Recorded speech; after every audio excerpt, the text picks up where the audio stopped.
¿Qué fue la Guerra de las Naranjas? La Guerra de las Naranjas 1801 fue un breve conflicto, apenas duró 18 días, entre España y Portugal, enmarcado en las guerras napoleónicas. Francia, aliada de España, presionó a Portugal para que cerrara sus puertos a los británicos, lo cual Portugal se negó a hacer.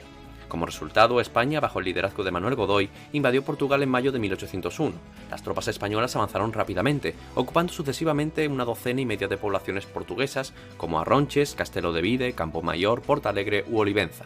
El conflicto recibió su nombre cuando Godoy envió un ramo de naranjas a la reina María Luisa, cuando sitiaba la ciudad de Elvas. La guerra terminó con el Tratado de Badajoz el 6 de junio de 1801, obligando a Portugal a cerrar sus puertos a los británicos y pagar indemnizaciones. Aunque breve, esta guerra debilitó la posición de Portugal en la región y fortaleció la influencia francesa en la península ibérica. ¿Qué fue la Batalla de Trafalgar? La Batalla de Trafalgar, 21 de octubre de 1805, fue un enfrentamiento naval decisivo durante las guerras napoleónicas entre la flota británica, comandada por el almirante Horatio Nelson, y la flota combinada de Francia y España, liderada por el almirante Pierre-Charles Villeneuve. Entre los famosos barcos españoles figuraban el Príncipe de Asturias, el Santa Ana o el Santísima Trinidad. La batalla tuvo lugar cerca del Cabo de Trafalgar, en la costa suroeste de la península ibérica. Nelson, empleando tácticas innovadoras, rompió las líneas enemigas en dos columnas, desorganizando a las fuerzas franco-españolas. La batalla resultó en una aplastante victoria británica. Sin embargo, Nelson fue mortalmente herido durante el combate. Se dice que después de su victoria y muerte en la batalla de Trafalgar, el cuerpo de Nelson fue preservado en un barril de ron para ser transportado de regreso a Inglaterra. La victoria británica aseguró su supremacía naval, impidiendo que Napoleón invadiera Gran Bretaña y estableciendo el dominio marítimo británico que perduró durante gran parte del siglo XIX. ¿Qué pasó el 2 y el 3 de mayo de 1808? El 2 y el 3 de mayo de 1808 marcaron el inicio de la Guerra de Independencia Española contra la ocupación francesa. El 2 de mayo en Madrid, el pueblo se levantó en armas contra las tropas de Napoleón que habían ocupado la ciudad. La revuelta fue espontánea y protagonizada por civiles, incluyendo hombres, mujeres y niños, que enfrentaron a los soldados franceses en una lucha desigual, aunque también participaron soldados españoles dirigidos por Pedro Velarde, Luis Daoiz y Jacinto Ruiz y Mendoza. El 3 de mayo, en represalia, cientos de madrileños fueron fusilados por las tropas francesas. La represión francesa fue brutal, con el general Murat ordenando la ejecución sumaria de los insurgentes capturados. Estos acontecimientos despertaron un gran sentimiento de resistencia en toda España, provocando levantamientos en otras regiones y marcando el comienzo de una guerra prolongada y sangrienta contra la dominación francesa, que duraría hasta 1814. Estos dos momentos históricos fueron inmortalizados por el genial pintor Francisco de Goya. ¿Qué fue la Guerra de Independencia? La Guerra de Independencia Española 1808-1814 fue un conflicto contra la ocupación napoleónica de España. Comenzó el 2 de mayo de 1808 con el levantamiento popular en Madrid.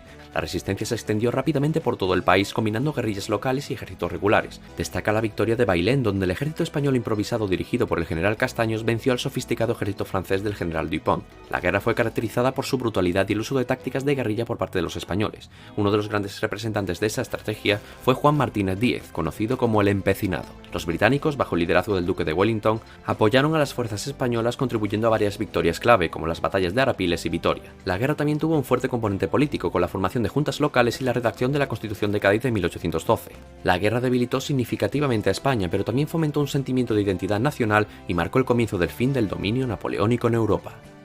¿Cómo surgió la Constitución de Cádiz de 1812? Surgió en el contexto de la Guerra de Independencia Española contra la ocupación napoleónica. Era conocida como la Pepa al promulgarse el día de San José, Pepe, el 19 de marzo. En plena Guerra de Independencia se formaron juntas locales y finalmente la Junta Suprema Central, que convocó a las Cortes Generales en Cádiz, una ciudad no ocupada por los franceses. Las Cortes de Cádiz, reunidas a partir de 1810, incluyeron representantes de toda España y sus colonias americanas. Influenciadas por las ideas ilustradas y las revoluciones estadounidense y francesa, los diputados redactaron una constitución liberal. Podemos destacar dentro de la Comisión Constitucional las figuras de Diego Muñoz Torrero, presidente de la misma, y Agustín Argüelles, que fue el encargado de redactar el proyecto de Constitución y su discurso preliminar. La Constitución estableció la soberanía nacional, la separación de poderes, derechos individuales y un gobierno representativo, algo que explicaremos en el próximo vídeo con más detalle. ¿En qué consistió la Constitución de 1812? Fue la primera constitución liberal de España y estableció principios modernos para la época. Se basó en preceptos ilustrados. Proclamó la soberanía nacional, donde el poder reside en el pueblo, y estableció la separación de poderes ejecutivo, legislativo y judicial. Introdujo un sistema parlamentario unicameral y el sufragio universal masculino indirecto para mayores de 25 años. La Constitución garantizó derechos individuales como la libertad de prensa, la igualdad ante la ley y la abolición de privilegios feudales como el régimen señorial, la mesta, los privilegios del clero y el Tribunal de la Inquisición. Sin embargo, trataba a España como un estado confesional en el que la única religión permitida y oficial era el catolicismo. También estableció una división provincial de España muy parecida a la de hoy. Además, se limitó el poder de la monarquía, convirtiendo al rey en un jefe de Estado con poderes ilimitados, asesorado por un Consejo de Estado. Tenía derecho a veto suspensivo por 2 años, lo que en el futuro retrasaría la implementación de medidas progresistas, como veremos en futuros vídeos. La Guerra de Independencia y la Constitución de Cádiz son consideradas las puertas de entrada de España a la edad contemporánea. ¿Cómo fue la vuelta de Fernando VII al trono? Al finalizar la Guerra de Independencia y con la firma del Tratado de Versailles en 1813, Napoleón liberó a Fernando VII, quien había estado prisionero en Francia desde 1808. A su regreso, Fernando fue recibido con entusiasmo por la población, no en vano era llamado el deseado. Además, los sectores conservadores esperaban el restablecimiento del absolutismo y se lo pidieron al monarca en el Manifiesto de los Persas, que firmó Fernando en Valencia en abril de 1814. Fernando VII traicionó sus promesas y mediante el Real Decreto del 4 de mayo de 1814 anuló la Constitución de 1812 y anunció la vuelta del absolutismo, iniciando la primera etapa de su reinado, el sexenio absolutista, entre 1814 y 1820. Inmediatamente fueron detenidos o asesinados los principales dirigentes liberales, mientras otros huyeron hacia el exilio en Inglaterra.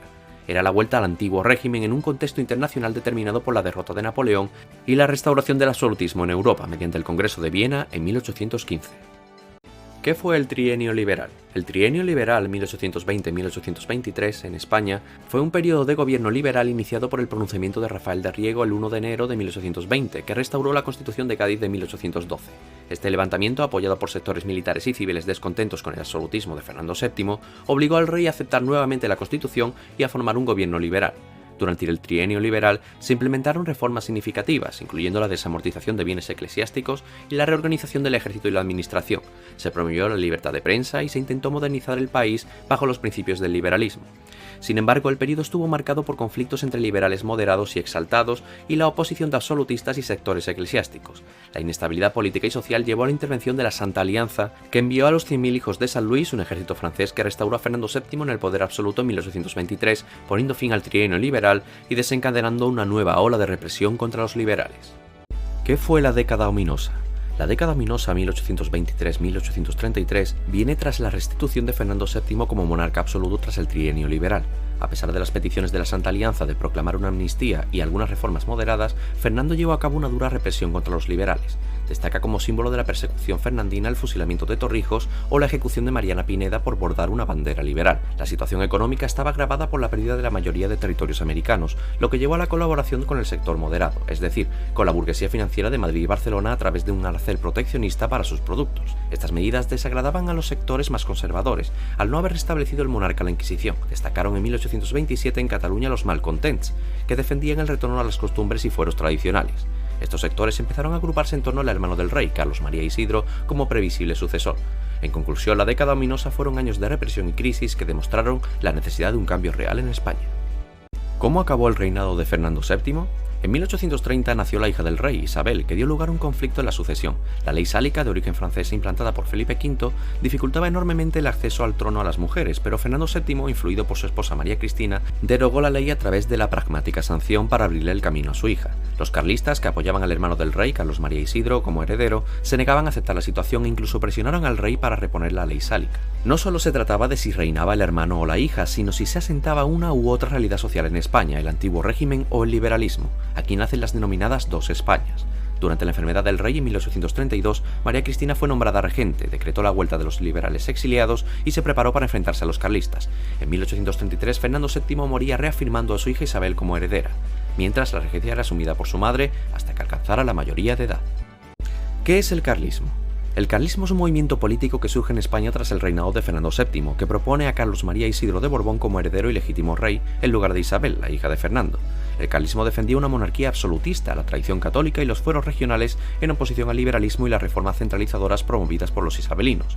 Este conflicto dio lugar a la Primera Guerra Carlista, desde 1833 a 1839, y estableció las bases para una lucha política e ideológica conformando las dos Españas. El lema del carlismo era Dios, patria, rey y fueros. El movimiento triunfó especialmente en el norte y el nordeste de España y consiguió que Navarra, País Vasco y el interior de Cataluña y el Maestrazgo se manifestasen con las armas a favor de Don Carlos. El alzamiento sería llamado muy pronto carlista. ¿Sabes que a día de hoy sigue habiendo un heredero de Carlos María Isidro? Se trata de Carlos Javier de Borbón y Parma, aunque esperemos que no le dé por desatar una guerra por el trono de España. ¿Cómo era Hispanoamérica a finales del siglo XVIII? A lo largo del siglo XVIII, la preocupación de los Borbones por ultramar había dado lugar a una etapa de prosperidad comercial y explotación de plantaciones de café, azúcar o cacao en Hispanoamérica. La prosperidad propició el desarrollo de un poderoso grupo burgués criollo que empezó a ver cómo los privilegios y puestos alcanzados en el siglo XVII se estaban perdiendo con las reformas centralizadoras de los Borbones. La influencia de la Ilustración, la independencia de las 13 colonias, Estados Unidos, y la Revolución Francesa hicieron que las ideas de proyectos de independencia prosperaran. Los criollos se apoyaban en el trato discriminatorio, el sometimiento a fuertes impuestos y el control excesivo desde la metrópoli en las actividades económicas. Además, Gran Bretaña se encargó de apoyar movimientos secesionistas para dominar fácilmente el mercado de las nuevas naciones.